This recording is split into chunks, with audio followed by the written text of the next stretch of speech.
Banayad whiskey, take one. Action! Kayo ba'y galing sa opisina at medyo pagod?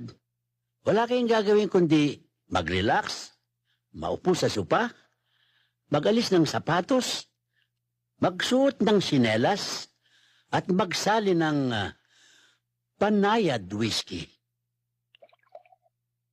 Inumin?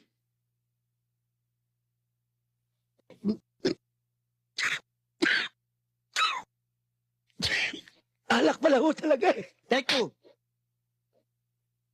Kayo ba'y galing sa opisina at medyo pagod? Wala kayong gagawin kundi mag-relax, maupo sa sopa, magubad ng sapatos, magsuot ng sinelas, at kumuha ng banayad whiskey. Magsalin, uminom,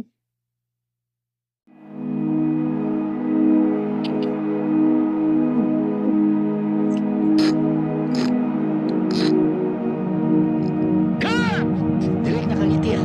Hindi pwede yung itiaso, okay? Matapang mo talaga eh. Can we try it again? Take three. Kayo ba'y galing sa opisina at medyo pagod?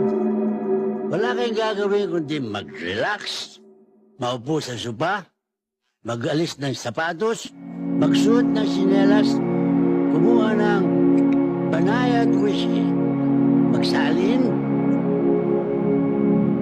uminom. Wow! Ang sakit sa lalamunan.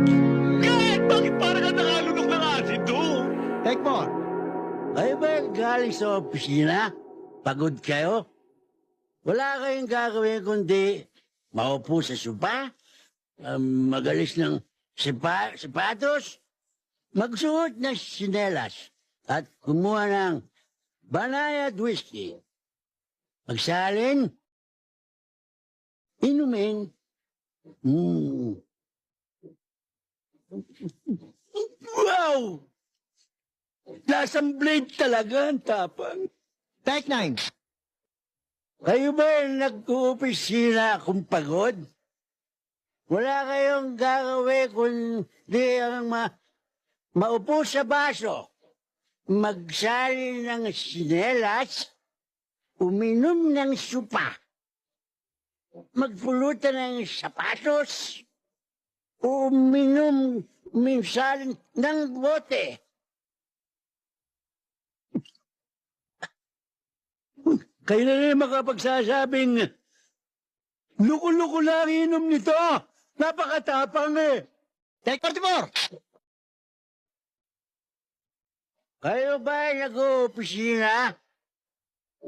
Kayo magsalin da... Oy, maupo ka dyan. Inom tayo. Uy, Leo, anong ginagawa mo dyan? Bukas sa labas! Eh, pinainom ako eh. Uy, away kayo inom ako, ha? Yun ang matigas dito. Ha? Teka! Yun ang matigas kayo. Ha?